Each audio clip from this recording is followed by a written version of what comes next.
அடுத்து துலாலக்கணத்திற்கு குரு ஆதிபத்திய விசேஷமின்றி உபசய ஸ்தானமும் கேந்திரமுமான 10ஆம் இடத்தில் உச்சம் பெற்று ஹம்சயோகம் தருவார்.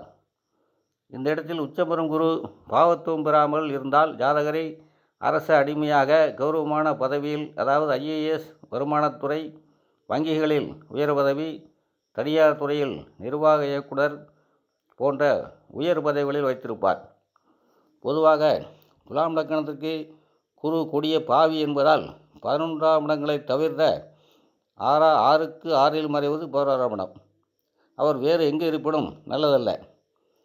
6ஆம் இடத்திற்கு குரு அதிபதியாகி 10இல் உச்சம் பெற்று 6ஆம் இடத்தை பார்ப்பதால் என்னதான் பணம், கௌரவம் ஆகியவற்றை தந்தாலும் கூடவே தசை முழுவதும் ஏதாவது வகையில் தலைவலியையும் தருவார். சில நிலைகளில் உச்சம் பெற்ற குரு அவர் தசையில் ஜாதகரை மோசடியில் சம்பந்தப்படுத்தி சிறைக்கு அனுப்புவார். பொதுவாக இங்கு இருக்கும் குருவால் நிம்மதியற்ற நிலை இருக்கும். இந்த லக்கணத்திற்கு குரு சகாய ஸ்தானாதிபதியும் ஆகாதால் பிறருக்கு உதவி செய்து அதன் மூலம் சிக்கலுக்கு ஆளாகும் அமைப்பதும் தருவார். அடுத்ததாக தனுசு லக்கணம்.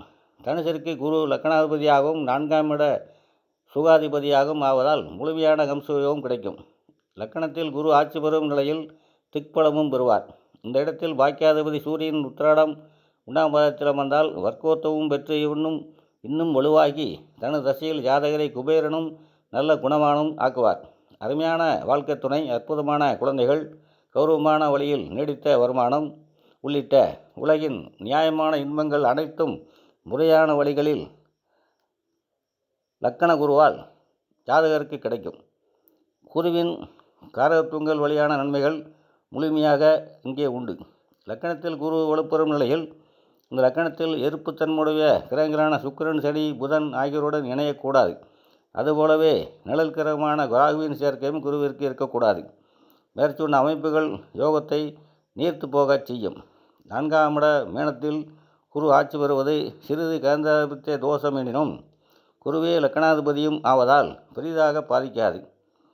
உயர் படிப்பு, குறைபற்ற செல்வம், தயார் வழி நன்மை, அன்பு, நல்ல இல்லம், நற்பண்பு ஆகியவற்றை ஜாதகருக்கு குரு தருவார். இங்கு பலம்பெறும் குரு 10ஆம் இடத்தை பார்ப்பார் என்பதால் நிலையான வேலை, தொழில், ஜீவனாதிபதியான புதனின் காரகத்துவங்களில் அமையும். ஜாதகர் ஒரு திரவி ஜீனியஸாக இருப்பார். புதன் வலு குறைந்திருந்தால் குருவின் காரகத்துவங்களான வங்கி, சொல்லிக் கொடுத்தல், மருத்துவம், நீதித்துறை போன்ற துறைகளும் அமையும். அடுத்ததாக மகரத்திற்கு குரு 3-12க்கு அதிபதியாகி ஆதிபத்திய விசேஷமற்ற அசுபர் ஆவார். அவர் ஒரேயாதிபதியாக 7ஆம் இடத்தில் உச்சம் பெற்று ஹம்சயோகம் தருவது குருவின் காரகத்துவங்களான பணம், புத்திரர்களை தந்தாலும் திருமண வாழ்க்கையை பாதிக்கும். இதுபோன்ற அமைப்பில் 7க்கு அதிபன் சந்திரன் வலு குறைந்திருந்தால் தாமத திருமணம் அல்லது முதல் துணையை விரயம் செய்து 2ஆம் திருமணம் என்ற நிலையை ஏற்படுத்துவார். மேலும் குரு சகாய ஸ்தானாதிபதியும் ஆவதால் ஜாதகர் குரு தசையில் அடுத்தவர்களுக்கு உதவி செய்து தன் செல்வ நிலையை அழித்துக் கொள்வார். அதே நேரம் ஜாதகர் எதிர் பாலினத்தவர்களுக்கு பிரியமானவராகவும் நல்லவராகவும் தாம்பத்திய உறவில் அதிக ஆர்வம், ஈடுபாடு, செயல்திறன் உள்ளவராகவும் மன தைரியம் உடையவராகவும் இருப்பார். அடுத்ததாக மீனலக்கணம். மீனலக்கணத்திற்கு குரு லக்கணத்திற்கும் ஜீவனஸ்தானமான 10ஆம் இடத்திற்கும் அதிபதியாவதால் 2இல் எந்த இடத்தில் ஆட்சி பெற்றாலும் நல்லதுதான். ஹம்சயோகம் முழுமையாக கிடைக்கும். லக்கணத்தில் குரு திக்பலத்துடன் இருந்தால் நல்ல மனைவி, குழந்தைகள் அமைவார்கள். அறப்பணிகளிலும் ஆன்மீகத்திலும் ஈடுபாடு இருக்கும். சூட்சம அறிவுள்ளவராக இருப்பார். எதிலும் முறையான செய்கைகள் உடையவராகவும் இருப்பார். குரு தசையில் சகல பாக்கியங்களும் அனுபவிப்பார்.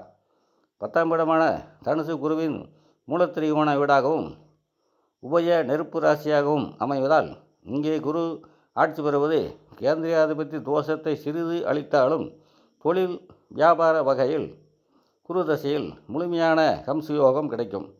அன்றாடம் பயன்பட்டு அழியும் பொருட்கள், வங்கித் தொழில், வட்டிக்கு விடுதல், finance, chit fund, jewellery, departmental store, ஆன்மீகத்துறை, சொல்லிக் கொடுத்தல் போன்றவற்றில் மிகப்பெரிய லாபம் கிடைக்கும். இந்த அமைப்பால் மிகவும் நேர்மையான நீதிபதி ஆகலாம். சூரியனும் வலுவாக இருந்தால் அரசு துறையில் பெரிய அதிகாரி ஆகலாம். மஞ்சள் நிறம் சம்பந்தப்பட்ட துறைகளிலும் ஜாதகரை ஈடுபட வைத்து பெரும் பொருள் தருவார் தனுசு குரு. இத்துடன் இந்த பதிவை நிறைவு செய்கின்றேன்.